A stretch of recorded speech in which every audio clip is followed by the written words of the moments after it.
Products processed by North Korean workers around the world cannot be imported to the U.S. That's according to a new law, signed by President Trump in August. The Associated Press is reporting that if you buy salmon at Walmart or Aldi's, North Koreans may have processed your food, and these purchases may have violated sanctions. North Korea sends its citizens to live in other countries like China to work. The practice is raising concerns as tensions between the U.S. and North Korea are on the rise. Joining me now is Vernon Brewer, President and CEO of World Help, a Christian humanitarian organization helping impoverished communities. Welcome back to the program. Thank you, Lauren. It's good to be here today. I understand you just returned a few days ago from South Korea. Tell us what their thoughts are on the increasing tensions between the North Koreans and the United States. Well, they're much more fearful than we are, much more anxious. It's very tense. They're afraid someone may say something to escalate the situation, and they're living in fear of nuclear attacks, just like we are. How about the Christians? You minister to the Christians. But the Christians are hopeful. You know, the Korean government just came out with a census that there are now 300,000 Christians living in North Korea. But 70,000 of them, 1 in 4, are in prison labor camps under harsh treatment. If you can imagine, 25% of the Christian population is in prison. But the Christians in North Korea, many of them have defected from, in South Korea, many of them have defected from North Korea. They're hopeful.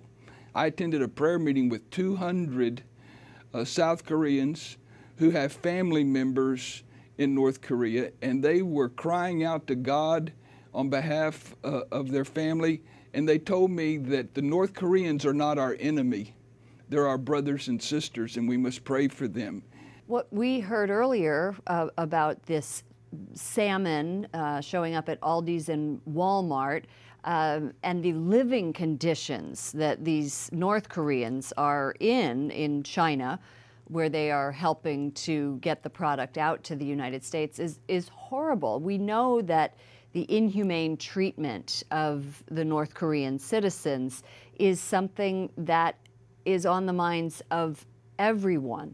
How is your organization trying to help people in North Korea? Well, you know, the government is sending them out to other countries because their economy is on the verge of collapse. People are starving to death. I met one defector that told me she witnessed her nephew dying in her arms because of starvation.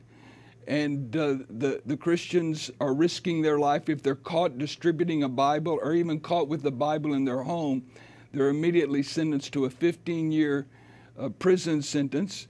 But that's really a death sentence because the average life expectancy in one of those North Korean prisons is only 3 years.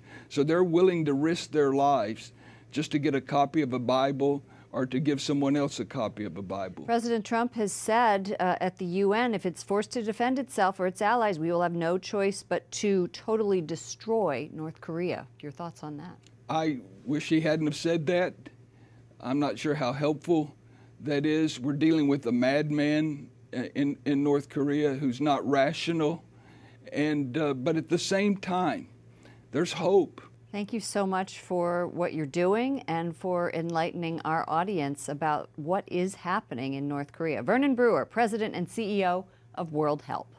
Thank you.